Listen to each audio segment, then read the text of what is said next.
Assalamualaikum warahmatullahi wabarakatuh. Shalom, Om Swastiastu, Namo Buddhaya, salam kebajikan.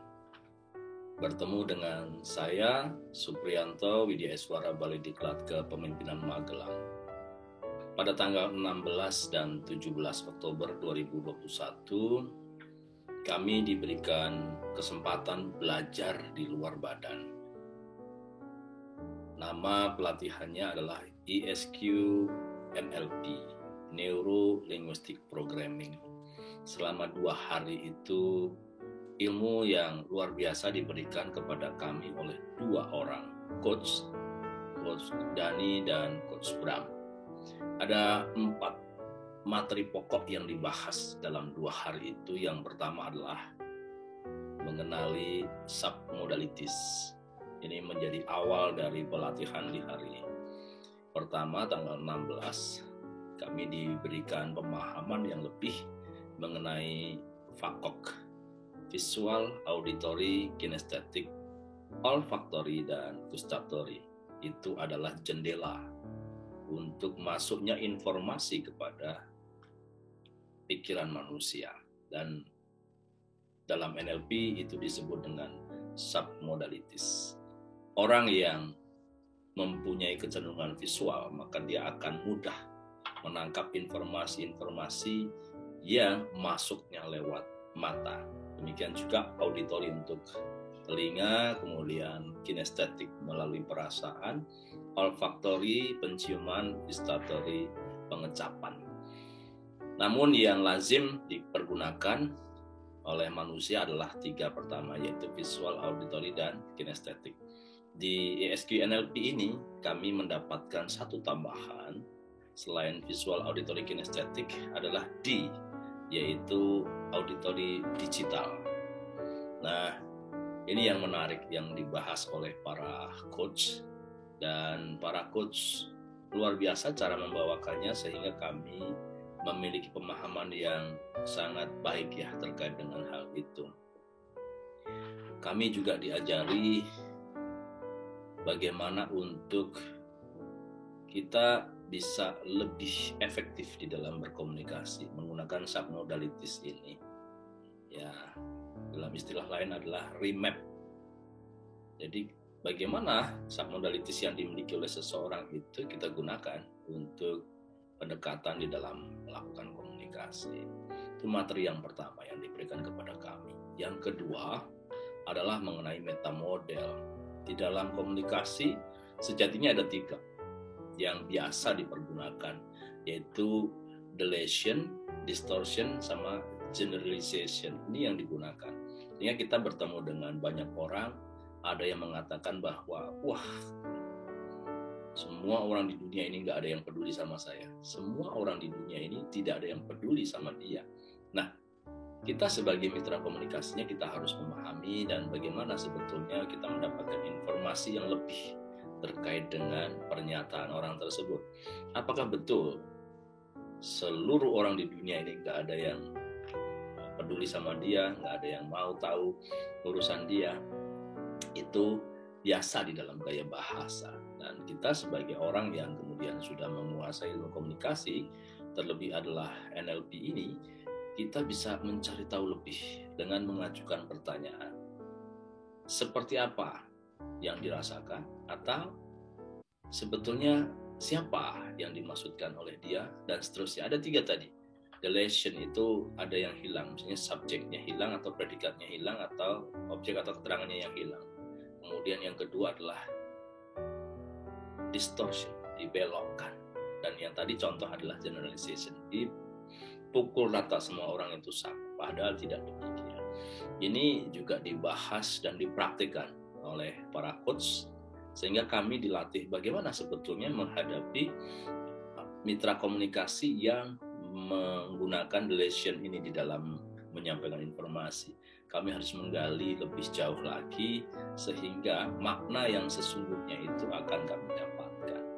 Itu di metamodel. Distortion, deletion, sama generalization. Sebetulnya ada materi berikutnya yang tidak kalah menariknya. ketika kita ingin memotivasi anak buah, memotivasi orang lain, peserta diklat, yaitu menggunakan metaprogram. Apa yang dibahas dalam metaprogram ini adalah materi yang ketiga yang dibawakan oleh para coach. Di dalam metaprogram itu kita akan mengetahui sebetulnya seseorang itu tipe pemikirannya apakah moving away, apakah moving toward, apakah internal ataukah eksternal. Nah, ini mempengaruhi ketika kita ingin memotivasi orang dengan toward, moving toward. Artinya mendapati atau mendekati atau mengejar sesuatu, maka kita memotivasi dengan cara yang sama. Contoh, kemarin kita contohkan, sebetulnya apa yang mendorong Anda atau yang membuat Anda itu mengikuti pelatihan ini? Seorang menjawab, saya ingin menguasai ilmunya. Saya ingin ilmu yang saya pelajari ini nanti bermanfaat untuk hidup saya, untuk hidup keluarga saya, dan untuk pergaulan di kantor misalnya. Ini adalah tipe pemikiran yang moving toward. Berbeda halnya dengan yang away, moving away. Saya ingin mempelajari ini agar saya tidak nanti dibohongin oleh orang. Saya ingin hidup saya tidak miskin dengan saya mempelajari ini. Ini menghindari sesuatu, yaitu moving away. Dan dalam pelatihan ESQ NLP ini kami diajari bagaimana sebetulnya melakukan komunikasi ketika kita sudah tahu bahwa seseorang itu toward, moving toward. Bagaimana kalau dia moving away? Bagaimana kalau dia internal, misalnya untuk dirinya sendiri? Bagaimana kalau eksternal? Contohnya eksternal adalah misalnya, kenapa? Ya agar keluarga saya bisa makan kalau saya bekerja. Internal, kenapa? Ya agar saya bisa mengaktualisasikan ilmu saya. Itu internal. Beda dengan eksternal, maka pendekatan yang dilakukan oleh orang yang menguasai ilmu NLP ini berbeda. Ya, dua tipe pemikiran tadi berbeda. Ada lagi tipe yang dibahas di situ, tipe pemikiran yang dibahas di situ, yaitu prosedural. Ya, ada option. Ada beberapa hal. Sebetulnya tipe pemikiran ini ada 64 ya jenisnya, tapi di dalam pelatihan ini hanya dibahas 4 saja. Itu metaprogram yang menjadi materi yang ketiga dari ESQ NLP yang dilakukan oleh Ari Ginanjar dan teman-temannya. Kemudian yang keempat adalah state atau manajemen emosi. Ini juga dibahas bagaimana caranya menyikapi segala sesuatu, dan yang paling menarik ketika ini dibahas adalah induction atau induksi, yang dalam ilmu hipnosis itu menjadi bagian yang utama. Dan dalam NLP ini ternyata dengan tutup mata maupun tidak tutup mata, kita juga mempraktikkan di situ bagaimana seseorang bisa meraih impiannya, harapannya, hanya dengan teknik induksi yang tepat di NLP ini. Kemarin dipraktikkan adalah Circle of Excellence. Jadi kita membayangkan ada satu lingkaran di depan kita. Nah, ketika kita membayangkan itu dengan baik, di dalam lingkaran itu ada sosok manusia yang sama seperti kita sebetulnya, ada 2 atau 3 tergantung target kita, outcome-nya apa. Kemarin outcome-nya ada 3, yaitu bahagia, sehat, sukses. Nah, bahagia, sehat, sukses itu 3-tiganya ada di dalam lingkaran itu, penuh dengan sinar, penuh dengan energi yang kuat, kebahagiaan, kesuksesan, dan kesehatan tadi. Maka kita masuk ke dalam circle itu, ke dalam lingkaran itu, dan kemudian menyatu satu persatu dengan bahagianya, dengan kesehatannya, dengan suksesnya. Kalau ini sudah menjadi bagian yang tidak terpisahkan dari tubuh dan jiwa kita, itu dikuatkan dengan anchor. Kemarin dengan anchor, dengan jangkar yang itu bisa kita akses kapanpun ketika kita membutuhkan 3 semangat tadi, kesehatan, kesuksesan, dan kebahagiaan tadi. Nah, ini juga diajarkan oleh beliau berdua di dalam ESQ NLP ini. Dan yang menurut saya berbeda, karena saya juga sudah belajar NLP sebelumnya, saya adalah seorang trainer Neo NLP, dan ilmu yang diberikan sebetulnya tidaklah berbeda, hanya berbeda referensi saja, namun ilmunya sama.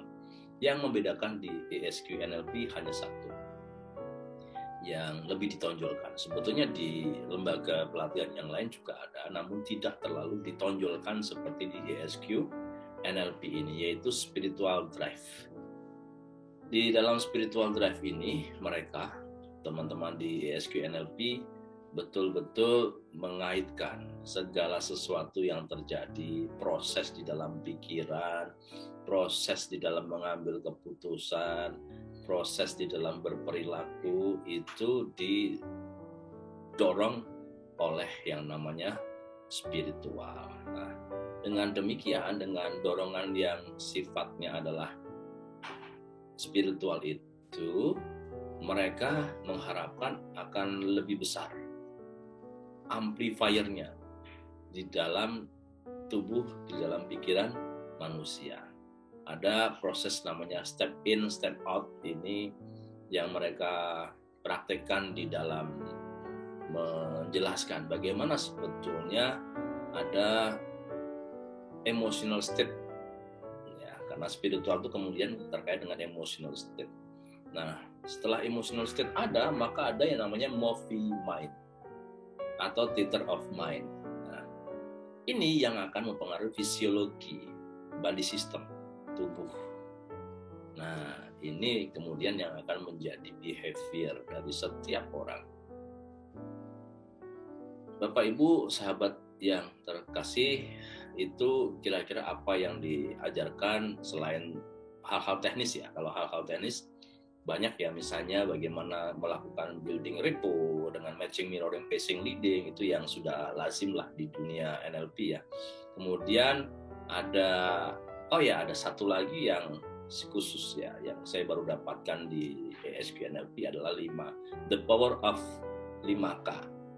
The power of 5K ini, K pertama adalah kerja, kenalan, keluarga, kota asal, kegemaran. Ini cara ternyata efektif untuk melakukan building repo. Jadi ketika Anda buntu untuk melakukan komunikasi dengan seseorang yang baru Anda kenal, Anda bisa menggunakan pertanyaan yang terkait dengan pekerjaan, bisa berkenalan, terkait keluarga, kota asalnya, dan kegemaran atau hobinya. 5K ini menurut mereka bisa membuat cair atau lancarnya dari sebuah building repo tadi. Dan Bapak Ibu, sahabat semuanya, 2 hari yang penuh dengan praktik itu sebetulnya efektif untuk latihan. Namun demikian, karena background dari pesertanya agak berbeda-beda, jadi ada yang sudah menguasai NLP, ini agak mengulang ya materinya. Namun bagi yang belum pernah mengenal, barangkali ini memang menjadi satu hal yang bagus. Nah, saya sangat menyarankan untuk Bapak, Ibu, teman-teman semuanya, kalau bisa berkesempatan untuk melakukan pelatihan ESQ NLP ini, karena ini adalah basic ya, yang bisa dipakai untuk mengambil keputusan, yang bisa dipakai untuk memperbaiki kualitas hidup, ini sangat disarankan. Demikian yang bisa saya dapatkan selama 2 hari, tanggal 16 dan 17 Oktober 2021.